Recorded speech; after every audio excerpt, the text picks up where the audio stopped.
Welcome to Self-Publishing with Ally, proudly sponsored by Publish Me, helping indie authors succeed globally with expert translation, tailored marketing, and publishing support. From first draft to international launch, Publish Me ensures your book reaches readers everywhere. Visit publishme.me. And now, here's your host for Self-Publishing with Ally, Dan Holloway. Hello and welcome to another self-publishing news podcast, and quite possibly a brief one this week, though, isn't it? It's always the case that when I say it's going to be a brief one, it tends to be when I ramble the most. It has been the kind of week that, because I am a fiction writer, you will not believe that has involved, all kinds of domestic disasters and emergencies and more public disasters and emergencies while I've been speaking at conferences. Though that wasn't the Ally conference at which I was speaking on Saturday, which is a segue into my first item, which is a report on the SelfPubCon 2025. And I will focus largely on the panel that I was on, because that's really interesting from the perspective of understanding what it is that writers are thinking about right now. It was the Q&A panel. Many of the great and the good of Ally were there, and we had many writers, well over 100 writers in the room, asking all sorts of questions about the things that are clearly keeping them up at night and they really want expert advice on. And it's always a really salutary reminder for someone like me who spends a lot of time reporting on things that the media think are very important, that actually the questions that writers are asking are often very removed from what the media would like us to think that writers are thinking about. In particular, there was not a single question in the hour-long session about AI, which was absolutely fascinating. There were questions, I remember, about audiobooks, which was interesting. There was most of all questions about marketing. And in particular, people were asking the kinds of questions that show that what's on their mind is what we would think about with self-publishing 3.0. So there were questions on direct sales, there were questions on email lists, and there were questions on crowdfunding coming thick and fast. And that I found really interesting, because it's all about not even, there weren't questions on ads. So a couple of years ago, it had all been about Facebook ads. There was very little about social media and how to use social media to market. It was all about things that are essentially based on forming a direct connection between writers and readers. So we had most of the panelists agreeing that direct marketing is a very, very good thing. Great to hear Sasha saying the same thing that I would have said about the importance of using direct marketing to send readers something a little bit special. And I think there's really, so whether that's bookmarks, it's artwork. She mentioned she always signs everything, which is something I always do, I hope, as well. I know I like to send out stickers to readers, partly because I'm an absolute sticker nut, so all my journals are covered in stickers. And I really wish more people who send things out would send stickers with what they send. So that's just a note if I ever order from you. One of the things that it felt like was what we were talking about was how trends in what writers are doing to sell their books seem really to be working alongside the trends that we see with readers, and in particular on social media. So you will, if you spend any time on social media in whatever niche interest, you will have noticed that the unboxing trend is huge. So people who are fans of a particular kind of thing will post pictures of them unboxing the latest version of that thing. So in my case, it's usually fountain pens, which I watch endless videos of people unboxing. Obviously, really, really famous examples are like sets of Magic the Gathering, people looking for Black Lotuses.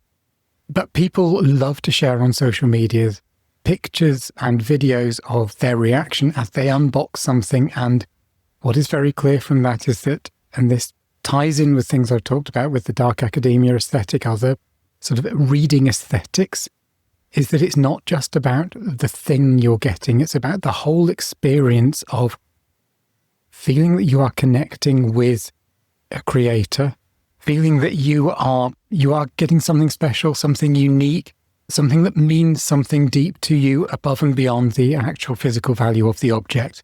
Books do that anyway, but they especially do that when they come in beautiful editions, or when we sign them, or when we send bookmarks, or all that kind of thing along with them. We as writers can have a really good connection with our readers, and readers can feel a really good connection with us. And so really, really interesting. And it came across with crowdfunding, where Michael was talking really heavily about the importance of making sure it looks good and looks beautiful. So this customer side focus on aesthetics, partly because they want to share it on social media, partly also just because I think in a world that doesn't feel very aesthetically beautiful a lot of the time, having a connection with things that are aesthetically beautiful matters. There's also the increasing desire amongst consumers to support artisanal work, handcrafted work, specially created work. And that all feeds into writers making these direct connections, whether that's through a crowdfunder, which again is a very personal connection, whether it's through direct marketing or whether it's through your email list. So that was what I found really interesting, was how the emphasis was, number one, very much self-publishing 3.0. Number two, very artisanal, aesthetic, very niche, but also as a wider trend, how what the trends are with authors is very similar to the trends with readers. So that was what I took away from SelfPubCon 2025 in particular, was that the fact that readers and writers are in it together, and that we're working together. The other big piece of news this week comes from Spotify. So there's all sorts of news from Spotify this week. I could talk about new AI tools. I feel like I've spoken about Spotify's AI tools a lot.